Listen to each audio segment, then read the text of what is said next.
When divorce is imminent and you diminish your spouse in the separation, caution, parental alienation can occur and it is real. It has great power, it demonstrates greed, it shows a loss of integrity and responsibility as a child's parent by passing along detrimental negative education to your children. So many bad things can come of your family when members are willing to sacrifice their children's mental health to win over a child, the fodder in family court battles. I have with me an expert on parental alienation, Linda Gottlieb. Hello. And she authored a book called Parental Alienation Syndrome, a family therapy and collaborative systems approach to amelioration. And this is the book. We suggest you read it. Okay, Linda, parental alienation. Is it controversial or not? Well, it shouldn't be controversial. People argue over the label of syndrome, but in reality, it is a very observable family dynamic that we actually have evidence for back to the 1950s when the child psychiatrist, who later founded the family therapy movement, observed how these children on the psychiatric ward were being asked to join in a coalition with one parent against the other parent, to that other parent's denigration and rejection. So this is quite observable, and there should not be any controversy about it. And I assert that it exists in my practice, and from what I understand from all my colleagues, it exists to some degree in 80% of all divorces. It's kind of disturbing that any of your colleagues would say that it wouldn't be there, because I know so many people who have it, well, who have done. Well, unfortunately, one of the biggest organizations that oppose it is the National Organization for Women. I happen to agree with most things that they stand for, but this is something I totally disagree with. I believe that their reasons to object are convoluted. They are afraid that men who are guilty of committing domestic violence will use the defense of parental alienation as a way of exonerating themselves. The reality is that men are using it as a defense anyway.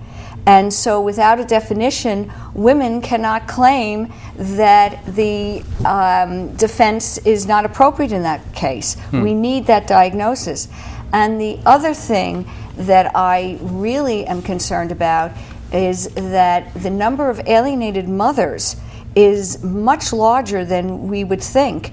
And so when an alienated mother is a victim of parental alienation, they can't mount a defense either without a diagnosis. So the NOW organization is actually inhibiting their own gender. Yes, I believe so. Yeah. The other big fear is that children will get labeled with a diagnosis. Well, children are getting labeled anyway with a much worse diagnosis, a psychotic diagnosis of folie à deux. Shared psychotic disorder with the alienator. So if I'm going to have a choice of what diagnosis I want to give, I want to pick parental alienation. It's the least stigmatizing. And it doesn't mean that the child has to be singled out for treatment just because they have the diagnosis. I'm a family therapist, and family therapists do not see dysfunction within an individual. We believe that dysfunction occurs within the family relationships. So with any disorder in the DSM, a family will come in, they have this idea of one member carrying the symptom and is labeled the identified patient. And as with any other diagnosis, the family therapist will reframe the definition of the presenting problem to be within a dysfunctional family interactional pattern rather than within the individual. So the target of treatment is still the family system. So I really do believe that this is convoluted thinking on the part of those who object to this being accepted as a diagnosis. Yeah. But you don't even have to use the label syndrome. You could just say parental alienation is an observable family dynamic. Right. Did syndrome throw it off because it required more definition? Syndrome has thrown it off, but now I understand, and from my experience, all you have to use the word alienation, and it raises the hackles of many judges and lawyers for the child. So I don't even use that anymore in most cases. I'll just say parental interference with the relationship between the child and the other parent. That is already on the books in most states. Yeah, it's it softens the affected, doesn't it? Yeah. So there should not be a question about this. I'm on board with you. The DSM, by the way, is the Diagnostic and Statistical Manual, right? It's the manual that all mental health professionals diagnose from. Right, just for clarification. Right. Do you think that parental alienation to be a form of abuse? It is a form of abuse, absolutely, at the hands of the alienating parent. Look, we think very concretely. I'm half my mother and half my father. If I am brainwashed to hate one parent, I'm going to hate myself. It's impossible not to. And people who hate themselves behave very badly. That's interesting. Would you do me a favor and try to describe that again? You're going to hate yourself because... Well, you identify with your parents. This is natural. It's instinctual. Right. So... I just never thought of it that way. It's right. interesting, yeah. Yeah. Well, if you're taught to hate a parent, how many people think, oh, I'm just like my mother. I'm just like my father. I mean, even as adults, we say that. We have an expression, mirror, mirror on the wall, I am my mother after all, you know? I love it. So, you know, this is how we think, and children certainly think that way because they think more concretely.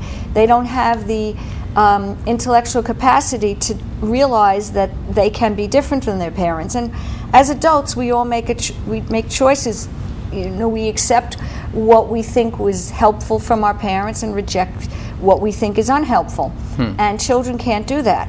So we are going to hate ourselves. But there's so many other reasons. Children get a very mixed up message. They're taught that love is hate. This is a huge risk to take. The alienator takes a risk then, but the alienation puts the kids at risk. The alienator generally doesn't care. In most cases, they're so narcissistic that they cannot put their animosity and hatred for their former partner and subvert it to their love for their children. And I've had cases where alienators have put children up to filing false reports in court, perjuring themselves on the witness stand, filing false orders of protection against their parent. So, I mean, these children are taught to deceive. Lying is normalized. Their concept of male-female relationships is all messed up. These children do not find healthy relationships. They have to mask their true feelings of love. They're constantly feeling anxiety that a slip of the tongue or a slip of behavior will reveal their true loving feelings for their alienated parent. So they're living in a constant state of tension, a constant state of depression. They use so much energy to repress their instinctual love for a parent, they don't have energy left over to study. That's why so many of these kids fail out of school. It's certainly awkward. There's a whole hell of a lot of things that are missing in a child's education when they're missing a parent's involvement. Right. One of the things I think is missing, and we should talk about, is the idea of missing both sexes in terms of modeling. They use modeling. I mean, we all do. We all use our parents in the form of a model. And it's an awkward position. Right. So let's just hypothesize that the father is the alienated parent. The girls, you want your child, your daughter, to practice on her father how to relate to the other sex. Sure. When they're practicing on boys, I mean, it doesn't have a good outcome, and I tell these alienators all the time, because these kids have a 75% higher probability of having a teen pregnancy. And I'll say, well, they're looking in love for all the wrong places. You have to identify with the parent of the same sex, so if that's the alienated parent, where are you going to learn that from? And then if you are the child of the same sex of the alienated parent, then you learn your identity is that parent is no good. How is that helpful? There isn't anything good out of either side of that. There is nothing good about it. It's a double whammy for the kids. Absolutely. What concerned me is about this, there's a break in the biological continuum, it says, as you go along in life, and that is also an extended family issue. It's also a group of cousins, and it affects everything all through the extended family. These grandparents, formerly loved grandparents, giving grandparents, are suddenly out. I had a case where a 12-year-old sat in the car in front of her grandparents' house for 4 hours rather than go in and to her grandmother's 65th birthday party. All her aunts, her uncles, her cousins, they all came out. It caused such a scene that cars were stopping. They were wondering if this child was being abused. Yeah. Actually, she was abusing all her family. That's terrible. Let's talk about the implication of the legal system in this matter. They influence the cases, and that certainly does create or assist in the creation of an alienation in the parenting. Well, I've said in my book that the alienating parent could not be so powerful as to achieve alienation were it not for co-opting the professionals who intervene in child custody. It's nicely said. It starts with the mental health therapist who treats the child as if they were born of the Immaculate Conception. They never reach out to talk to the other parent who didn't come in with the child. So now the alienating parent makes up all kinds of horrible stories about the other parent abused the child, and the child is brainwashed. They validate it, and the therapist, oh, you poor thing. I mean, we have a rescue fantasy to begin with when we go into this profession if we don't learn to control for it in our professional education. And now what therapist doesn't want to rescue this poor abused child? So they never contact the other parent. And we all know there are two sides to every story. Now let's talk to the matrimonial attorney about that. One of the lawyers who I interviewed for my book said that other than a bankruptcy attorney, only the matrimonial attorney knows their client's net worth. They know exactly how far they can make it an adversarial proceeding because they know exactly how much money that client has. And he said, even if he does not want to do that, if the other side wants to do it, he has no choice but to go down to their level.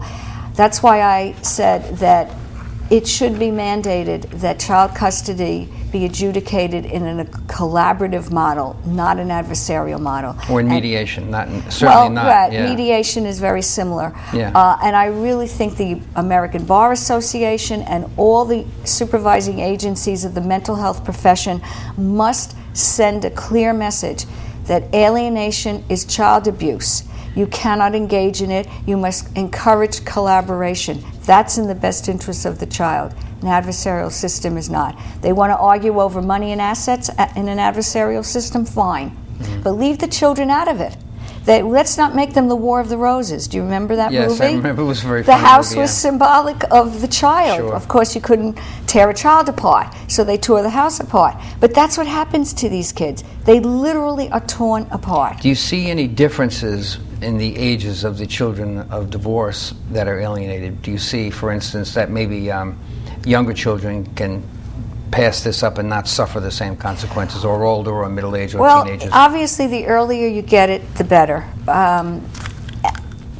Adolescents are the most difficult. I mean, try telling an adolescent anything. So now try to disabuse them of the abuse they've suffered. It's very difficult. Younger children have a better chance, but I've seen cases where the divorce started, the child is 7, now the child is 14. And the judicial system just adjourns and it doesn't let them go, does it? It's outrageous. What could have been solved at the age of 7 in a collaborative model is now destroyed in the adversarial system at the age of 14. Yeah. Let's talk a little bit about the alienating parent and the target parent, maybe so you can help define for those people who don't know enough about it what that is.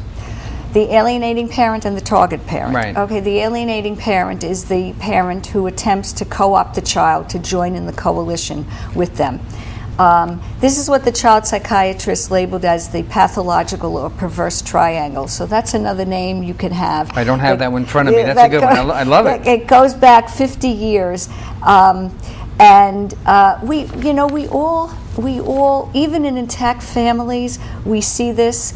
The two parents have a disagreement with each other, and one parent turns to Johnny and says, "Hey, Johnny, didn't I tell your father this last week?" That is a form of triangulating the child. Now, of course, in intact families, it's not going to go very far unless the parents, it will increase with the hostility between the parents. And this is the major issue that comes into a family therapy office. Now, parents don't come in and say, well, you know, my problem is that there is a dysfunctional cross-generational alliance between my husband and my son. So they don't realize they're doing it. But when they come in and they want to stay together, they want it fixed. So the family therapist will observe their enactment, which they'll have them all communicate, and they will see how either one parent hires the child to side with them, or the child is so used to it they'll volunteer themselves without pay, I might add, and no benefits. So you will see that, and this is the pattern that often begins in intact families, and you see the burgeoning of the alienation when this couple, if they separate, eventually happens. And that's why I say there's no dispute for this. There were even two very cute commercials, I won't mention which store, that plays off of triangulation. In the first commercial, a teenage girl is standing in the kitchen looking up ingratiatingly at her father, and her father looks admiringly at her, and she says, "Oh, Dad, this kitchen, this refrigerator is for bludgeoned. It is awful." And the father says, "You think?" Oh, that sounds... And the girl leaves the room, passes her mother on the sofa, and collects a $20 bill for having advocated with the father. I remember that now, yeah. Now, in the second one, this is all to advertise cute, for that's cute. Right. Yeah. But this is a good example. This is how common this dynamic is, that there should be no question about it. Sure. So in the second commercial, a mother is standing in the living room looking down at her carpet, and her latency-age son can see in her face that she's unhappy. "What's wrong, Mom?" And mother says, "I want to get new floors, but your father won't let me." And the boy runs to the steps, calls up and says, "Hey, Dad, Mom wants new floors." In the next scene, the mother is looking admiringly at her floors. She's standing alone, and she hears a voice call from upstairs, and the little boy says, "Hey, Mom, Dad wants a new motorcycle." And she looks up and says, "What have I wrought?" But this is triangulation. Sure. Who could deny how common it is? It's very common. Yeah. It's when it becomes rigid and inflexible, the child aligns solely with one parent, the alienator, and it escalates to really humiliating, deprecating, and rejecting the other parent. That's what parental alienation is. But it is a continuum. Yeah, there's certainly things that, in one particular instance, I saw somebody do this. "Oh, your father's on the phone." Turned the head away in disgust that the father was on the phone, and handed the phone to the child, not even acknowledging to the child that there's something of value on the other side of the information. Well, that's a form of deprecation.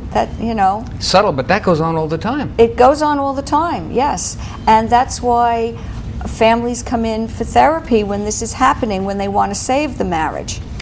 But when they don't want to save the marriage, the seeds were planted before the divorce. Right, and that's exactly the best words to use. The seeds were planted. And now it germinates. What about, I guess you would be in favor of joint custody, based on all the way this sounds. I'm hearing it would sound like you would think I support joint custody. It is based on two fit parents. Obviously, you don't want a pedophile to be part of have the joint custody. So when you're barring based on unfitness, I mean absence of unfitness. Absolutely, and I think we have to stop giving parents a choice. The reason it becomes adversarial is because we give them a choice about whether or not they can have sole custody. If they were told you can't have sole custody, it's joint custody, and you have to prove the other parent's unfit to get sole custody, it's convoluted. We have it just the opposite. You have to prove that joint custody is in the best interest of the child. That makes no sense. Of course. Great way to describe it. Is that in your book by any chance? That's all in my book, that's excellent. We have to look at this book. Does this play into what you were just saying? The system only treats one parent as if only one parent is suspect? Is that the relationship to that language I just gave you is something you said? The system only treats one parent as if only one parent is a suspect. The other parent is fine. Well, that's how the system avoids. treats this family as if only one parent is fit. Right. Right. It should be that we assume both parents are fit. We assume joint custody is, and with physical custody approaching 50-50 whenever feasibly possible. Fathers in equal numbers, percentages, may engage in parental alienation. There's not enough opportunity for them to be in that place where 80% of custodial parents' awards are from family courts go to moms. Well, I don't know if it's 80%. I think 80% of alienation to some degree occurs in all cases of divorce. I don't know that we have good statistics on that. We do know that when given the opportunity, fathers will engage in alienation in equal percentages to mothers. But it's true, they don't have the opportunity. The average parent isn't aware of the effect on children, even subtle winks or hand gestures, which is what I was talking about before. That'll never be stopped. There isn't anything you can do about showing you're upset at one time or another. Well, it's a matter of how much you can control it. It's not unconscious when a therapist points it out. So when I observe that those nonverbal communications in my session, I point it out. It's no longer unconscious. Mm-hmm. People now have to make the appropriate changes to keep their kids out of the middle so they don't become the rope in the tug of war, like on the picture of the cover of my book.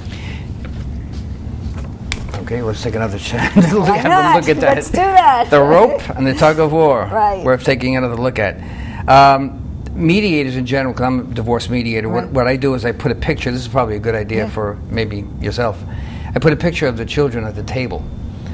So that nice idea. They have to look. If it's a parent situation where you have the opportunity to talk to both, in my case it's almost always like that. Right. So they have a chance to look at the kids and reflect before they even look at me. They have to look at the kids. Right. Well, I understand that in California, if you want a divorce, there is a certain amount of therapy that the parents have to go through and the children. And they ask the children to draw pictures of their family, and then they present these horrific pictures to the parents in their sessions. Sometimes it's effective, other times it's not. So. One of the most devastating kinds of abuse children can go through is they don't have a chance to form healthy bonds with one another afterward. So post the experience of having this alienation, they seem to have trouble going forward in other relationships, not only in the ones that you described about maybe they're having sex too early, having in their relationships, but also in healthy bonds because they lost that connection in the one That's growing right. In up. fact, my colleague Amy Baker did a research study called "Breaking the Binds of Adult Children of Parental Alienation," and she has research in there about the increase in depression, anxiety, poor relationships, higher divorce rate, drugs and alcohol. So we do have research on this.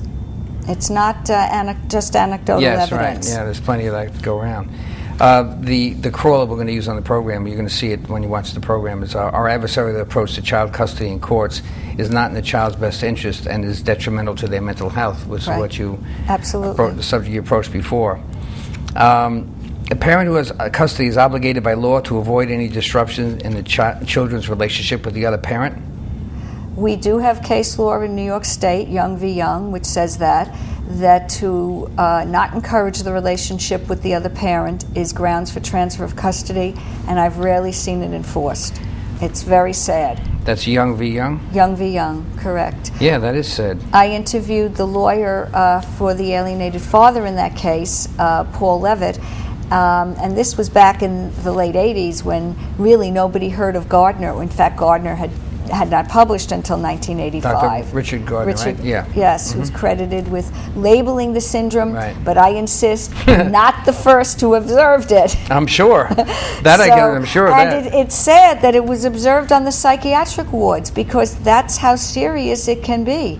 The child has a double bind. They cannot have both parents.